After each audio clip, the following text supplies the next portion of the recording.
left eye. Yeah, so we know the difference. Hi, babe. Hi, babe. Come here. Come here. Oh, where'd you go? Over here. No, Christina. This is their Friday. They're tired. Got it? There you go. Good girl. Oh, there's our sister. There's your Sierra. Hi. You say hi to each other? Look at a bigger one. Oh, don't tell your sister off. Don't do that. There you go. They've gotten big in a couple years. The attitude when it comes to food comes from the background they used to have. When we got these girls, we got them about 4 years ago. They're 12 now. We got them after a sanctuary got closed down a few years ago. If you guys look at this picture down here, when they lived at this pseudo sanctuary, they were confined to an 8x8 dog pen on gravel together. And they had one doghouse to share for shelter, and they had to fight for food. So having to fight for food for so long, you get more of a pushy sister and more of a submissive sister. So Sierra's kind of the more pushy one. That's why she's a little talkative when it comes to food. But they warmed up really well. They were attention starved when we got them, so they were always trying to get our attention and us paying attention to them and things like that. And we gave them their own rooms when they moved in because we figured they'd be happy to have their own space after being confined for so long together. But when we separated them, they stared at each other and cried every night from each other's rooms. So we put them back together, and they've been a lot happier ever since. So how long have they been together now? They've been living together basically their whole lives, all 12 years. Okay. So I think it's kind of a security thing. I think that's why they enjoy being together so much. Hi, girly. Yeah. And all these enclosures are temporary. We're working on building the large and permanent ones for everybody. Like I said, when we moved here, we had 8 cats, and within a year, we ended up with 18. So every time we had a new enclosure built, that went to the new cat. So we're working on building one for everybody. Hi, Miss Mariah. Yeah. I heard you coming. The leaves gave you away.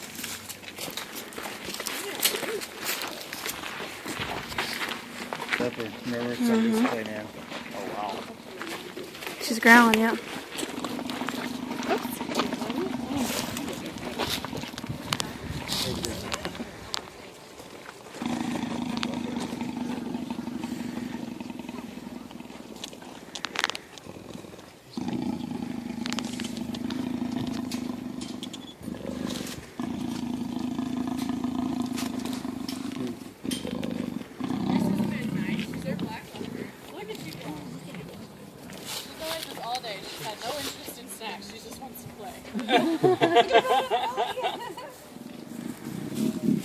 Alright, we go ahead and show off for him.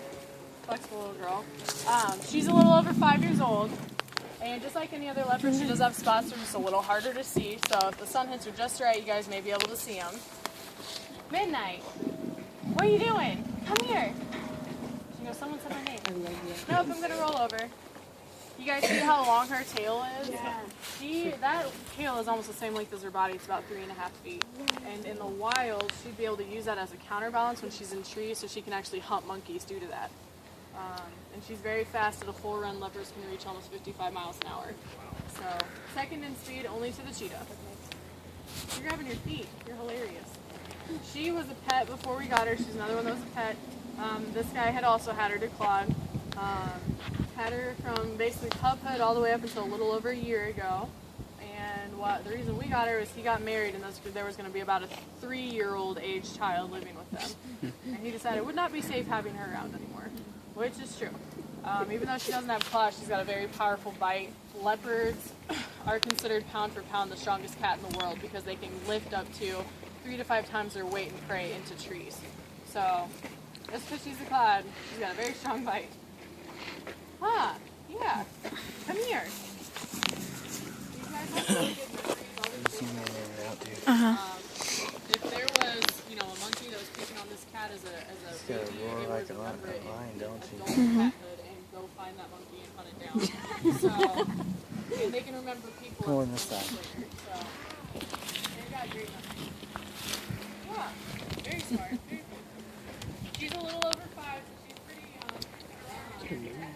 And when we move her, we're keeping her and Banshee separated just by a wall, but they'll be sharing that big enclosure that we're building right now because we catch them trying to play like peekaboo with each other at night. So they really enjoy enjoy each other's company.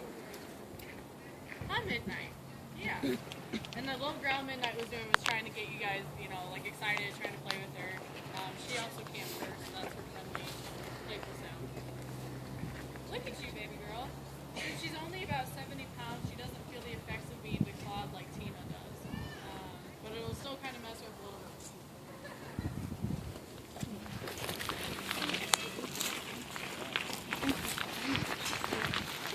She's on fire.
Earlier for my 1 o'clock tour, he was literally passed out on his back with just like spread eagle and would not move 1 inch.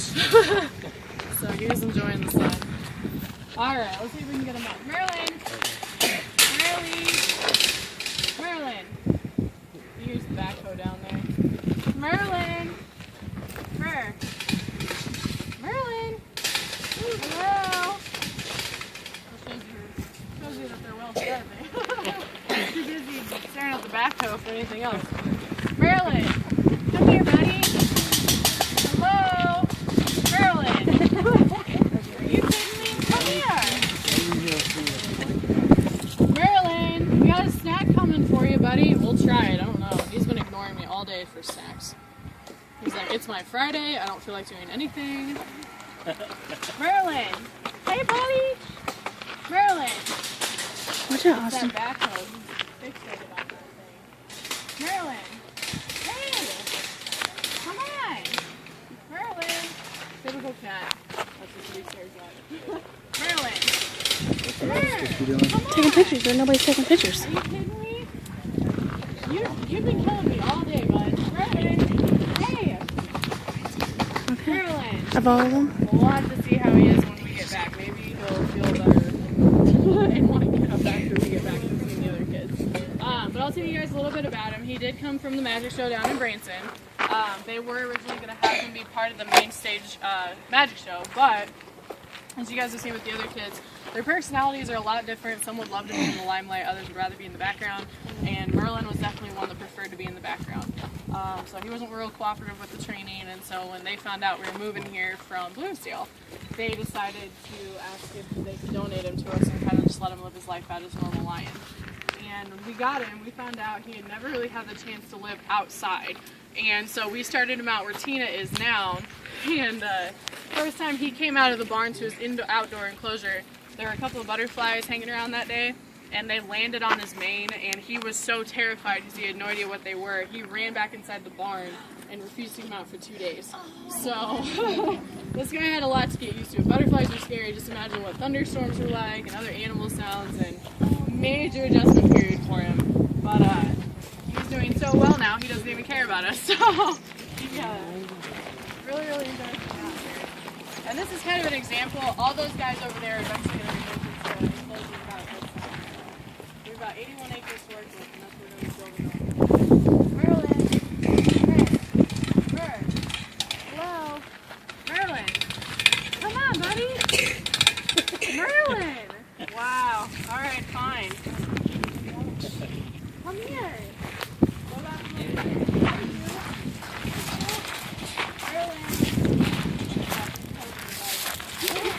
Merlin! No? Nothing. You're the most confusing cat. Some days he's all about being up on the fence and saying hi, and other days he just doesn't want to talk to you.